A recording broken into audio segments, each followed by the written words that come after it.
Hello दोस्तों, welcome back to my YouTube channel. आज मैं आपको क्लास 10 का महत्वपूर्ण एमसीक्यू सामाजिक विज्ञान का बताने वाला हूं। अगर आप मेरे चैनल पर नए हैं तो चैनल को सब्सक्राइब कर लीजिए और वीडियो के लास्ट में आपको कुछ बताऊंगा, उसको सुन के ही आप वीडियो से जाइएगा। ठीक, सबसे पहले आप उसे सुन लीजिएगा। सबसे पहले हम लोग का क्वेश्चन नंबर फर्स्ट देखिए। तो हम लोग का क्वेश्चन नंबर फर्स्ट क्या कहता है, महात्मा गांधी दक्षिण अफ्रीका कब गए। तो महात्मा गांधी दक्षिण अफ्रीका कब गए थे। ऑप्शन देखिए, 1992 में, 1993 में, 1994 में, 1995 में।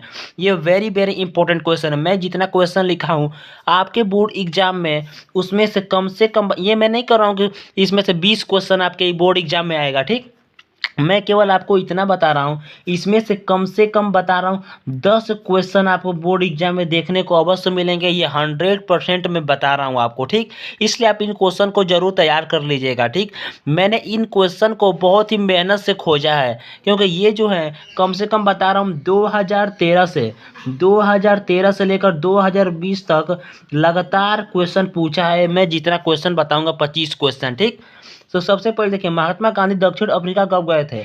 1992, 1993, 94, 95। तो आपका सही आंसर हो जाएगा 1993 ईस्वी में महात्मा गांधी दक्षिण अफ्रीका गए थे और 1915 ईस्वी में दक्षिण अफ्रीका से वापस आए थे। सॉरी दोस्तों, यहाँ पे 1800 है। ठीक, 1893, 1895। ठीक, 1893 को दक्षिण अफ्रीका गए थे और 1915 ईस्वी को दक्षिण अफ्रीका से वापस आए थे। ठीक, क्वेश्चन नंबर सेकेंड देखिए। तो हम लोग क्वेश्चन नंबर सेकेंड क्या कहता है, महात्मा गांधी दक्षिण अफ्रीका से वापस कब आए थे। ठीक, यानी कि भारत कब आए थे।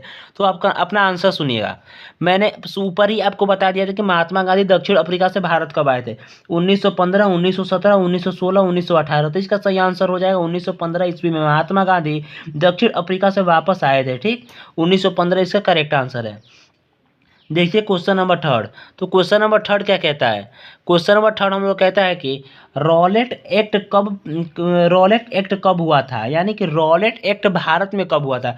1917 ईस्वी में, 1918 ईस्वी में, 1920 ईस्वी में या 1919 ईस्वी में। तो आपका 1919 ईस्वी में रॉलेट एक्ट हुआ था। ठीक, क्वेश्चन नंबर फोर देखिए। क्वेश्चन नंबर जो फोर है, वेरी वेरी इंपॉर्टेंट क्वेश्चन। असहयोग आंदोलन कब हुआ था। तो असहयोग आंदोलन कब हुआ था, 1921, 1920, 1922 या 1919। तो इसका सही आंसर देखिए, असहयोग आंदोलन स्टार्ट हुआ था 1920 ईस्वी में और उसका स्थगित यानी कि वो समाप्त हुआ था 1922 ईस्वी में। तो इसका सही आंसर हो जाएगा 1920 ईस्वी में असहयोग आंदोलन हुआ था। ठीक, पांचवा क्वेश्चन देखिए। जो पांचवा क्वेश्चन है वो भी बहुत इंपॉर्टेंट क्वेश्चन है। तो पांचवा क्वेश्चन हम लोग का कहता है कि साइमन कमीशन का गठन कब हुआ था। तो साइमन कमीशन का गठन कब हुआ था, 1927 ईस्वी में, 1928 में, 1985 में और 1785 में। बहुत से स्टूडेंट होते हैं कि जो नंबर पास पास है उसी में से टिक लगाते हैं, जो दूर दूर उसे हटा देते हैं। यानी कि यहाँ पे देखिए 1927, 1982, 1985, 1785, यानी 1785 बहुत दूर है, इसलिए इसे हटा देते हैं स्टूडेंट। ठीक, 1927 भी बहुत दूर है, इसलिए इसको भी हटा देते हैं। 1982 और 1985 जो पास पास है, इन्हीं में से कोई नहीं आता है तो टिक मार देते हैं। नहीं, ये ऐसा गलत होता है। ठीक, इसका सही आंसर हो जाएगा 1927 ईस्वी में साइमन कमीशन का गठन हुआ था। आइए क्वेश्चन नंबर 6 देखते हैं हम लोग। क्वेश्चन नंबर 6 देखिए, पहला गोलमेज सम्मेलन कब हुआ था। वेरी वेरी इंपॉर्टेंट क्वेश्चन, पहला गोलमेज सम्मेलन कब हुआ था। तो पहला गोलमेज सम्मेलन कब हुआ था, 1929 में, 1931 में, 1930 में या 1932 में। सबसे पहले मैं आपको एक ट्रिक बताता हूँ। आपसे अगर पूछे कि पहला गोलमेज सम्मेलन कब हुआ था, तो 1930 ईस्वी में पहला गोलमेज सम्मेलन हुआ था। द्वितीय गोलमेज सम्मेलन कब हुआ था, तो 1931 ईस्वी में द्वितीय हुआ था। और तृतीय गोलमेज सम्मेलन कब हुआ था, तो 1932 ईस्वी में तृतीय गोलमेज सम्मेलन हुआ था। यानी कि लाइन से है, इसको याद रखिएगा आप लोग। ठीक, जिसका सही आंसर क्या हो जाएगा, 1930 ईस्वी में प्रथम गोलमेज सम्मेलन हुआ था। तो क्वेश्चन नंबर 7 देखिए। जो क्वेश्चन नंबर 7 है वो वेरी वेरी इंपॉर्टेंट क्वेश्चन है। वाटरलू के मैदान में कौन पराजित हुआ था। बिस्मार्क हुए थे, लुई सोलावा हुए थे, भगत सिंह या सुखदेव। ठीक, तो आप लोग भगत सिंह और सुखदेव तो ऐसे ही आंसर में से निकल गया, क्योंकि वो भारत के थे ही नहीं। ठीक, यानी कि भारत के थे, यानी कि जो पराजित हुआ था वो भारत का नहीं था। ठीक, जो लुई सोलावा जो है वो करेक्ट आंसर है आपका। क्वेश्चन नंबर 8 देखिए, तो क्वेश्चन नंबर 8 क्या कहता है, वोट देने का अधिकार का उम्र होना चाहिए, यानी कि वोट देने का अधिकार का उम्र क्या होना चाहिए, ठीक, यानी क्या है इस समय भारत में, 18 वर्ष, 25 वर्ष, 19 वर्ष या 35 वर्ष। तो इसका सही आंसर हो जाएगा 18 वर्ष इज करेक्ट आंसर, ठीक। उसके बाद देखिए क्वेश्चन नंबर 9, जो क्वेश्चन नंबर 9 है वेरी वेरी इंपॉर्टेंट क्वेश्चन है, यानी कि ये क्वेश्चन आपके बोर्ड एग्जाम में अवश्य आ सकता है, 2024 बोर्ड एग्जाम में आए, इसलिए आप इसे जरूर तैयार कर लीजिएगा। कौन से देश की सबसे अधिक जनसंख्या है, बहुत से बच्चे चीन लगा देंगे, यानी कि इस समय चीन की जनसंख्या अधिक नहीं है, भारत की जनसंख्या सबसे अधिक है, ठीक। उसके बाद देखिए क्वेश्चन नंबर 10, जो क्वेश्चन नंबर 10 है वो क्या कहता है, प्रधानमंत्री बनने की आयु क्या होनी चाहिए, 18 वर्ष, 35 वर्ष, 25 वर्ष या 50 वर्ष। इसका सही आंसर हो जाएगा आपका 25 वर्ष, ठीक। 25 वर्ष प्रधानमंत्री बनने की आयु होती है, ठीक। वेरी वेरी इंपॉर्टेंट क्वेश्चन है। क्वेश्चन नंबर 11 देखिए, जो क्वेश्चन नंबर 11 है इतना इंपॉर्टेंट है कि आपसे मैं कुछ कह नहीं सकता, ठीक। दिल्ली चलो का नारा किसने लगाया था, दिल्ली चलो का नारा किसने लगाया था, महात्मा गांधी, सुखदेव, भगत सिंह या सुभाष चंद्र बोस। तो इसका सही आंसर हो जाएगा महात्मा गांधी, ठीक, Mahatma Gandhi is correct answer. उसके बाद देखिए क्वेश्चन नंबर 12, जो question number 12 very very important question, इस क्वेश्चन को किए बिना आप बोर्ड एग्जाम में मत बैठेगा, इतना आप सोच लीजिए, ठीक। तो आइए क्वेश्चन नंबर 12 देखते हैं हम लोग।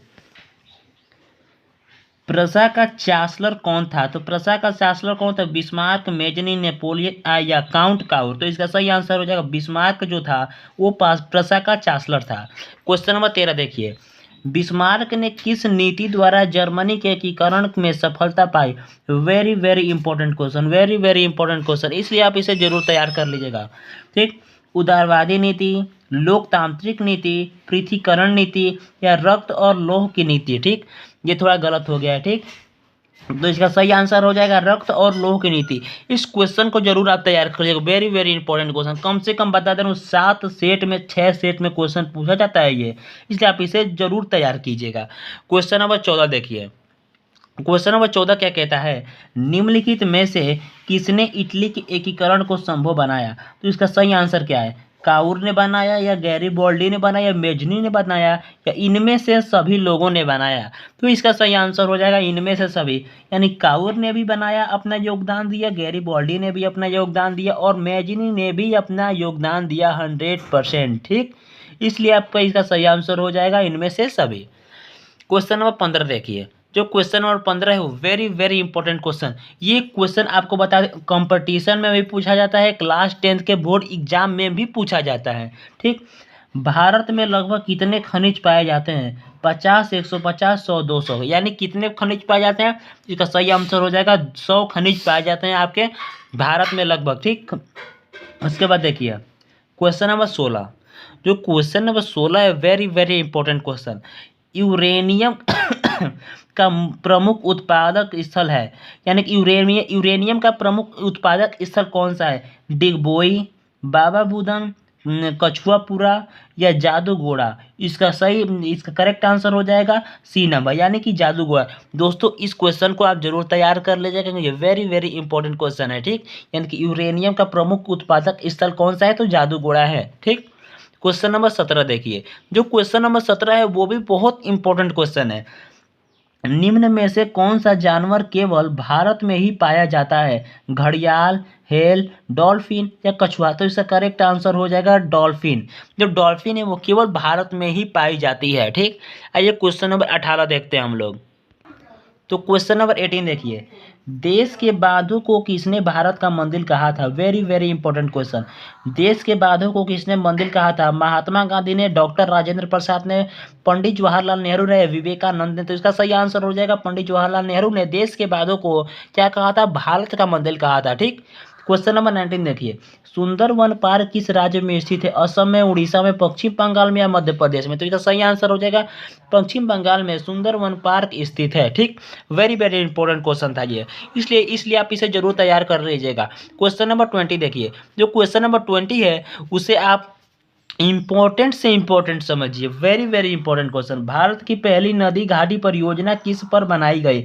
इसका सही आंसर क्या हो जाएगा? दामोदर, नर्मदा, कोसी या चिनाब? तो इसका सही आंसर हो जाएगा दामोदर इज करेक्ट आंसर। ठीक, दामोदर ऐसी नदी है जिसे पहली नदी घाटी परियोजना बनाई गई थी।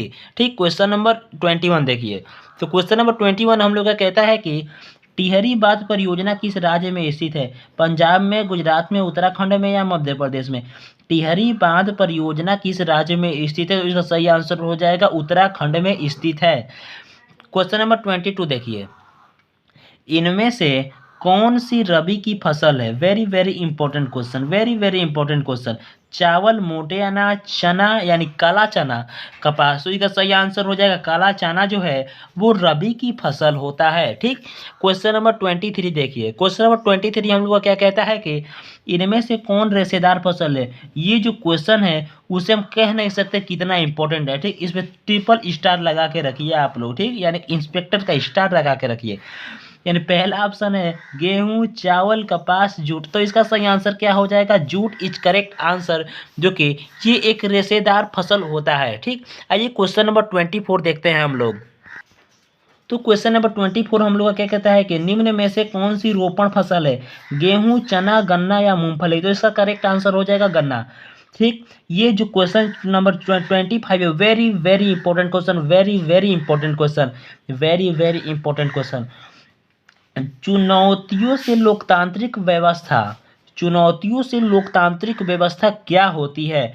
कमजोर होती है, मजबूर होती है, मजबूत होती है, व्यवस्थित होती है? तो इसका आंसर आप लोग कमेंट बॉक्स में बताएंगे। ठीक, कमेंट बॉक्स में बताएंगे इसका आंसर। ठीक, मैं आप लोग कमेंट करेंगे, मैं उसका रिप्लाई आधे घंटे के अंदर दे दूंगा। ठीक, उसके बाद देखिए, मैं आपको बताया था कि वीडियो के लास्ट में मैं आपको कुछ बताऊंगा। ठीक, तो वीडियो के लास्ट में देखिए। सबसे पहले देखिए, आप लोग मेरे चैनल को लाइक कर दीजिए, सब्सक्राइब कर दीजिए और शेयर कर दीजिए, क्योंकि क्लास 10th की तैयारी कराई जाती है फ्री में। ठीक, सबसे पहले देखिए, पहले आप लोग सब्सक्राइब कर दीजिए, क्योंकि मैं जो भी वीडियो अपलोड करूंगा उसका नोटिफिकेशन आपके मोबाइल पे पहुंच जाएगा। टारगेट कितने का है हम लोग का? 90% प्लस का टारगेट हम लोग लेके चल रहे हैं। ठीक, उसके बाद देखिए, चैप्टर वाइज एमसीक्यू सॉल्व कराया जाता है, all question on YouTube channel, यानी कि मेरे चैनल पे ऑल क्वेश्चन कराया जाता है, जो कि बोर्ड एग्जाम में आपके अवश्य पूछ सकता है। प्रीवियस ईयर क्वेश्चन सॉल्व कराया जाता है ऑन यूट्यूब चैनल। ठीक, मैथ की तैयारी कराई जाती है, इंग्लिश की तैयारी कराई जाती है। उसके बाद देखिए, सोशल साइंस की तैयारी कराई जाती है, संस्कृत की तैयारी कराई जाती है, हिंदी की तैयारी कराई जाती है और साइंस की तैयारी कराई जाती है।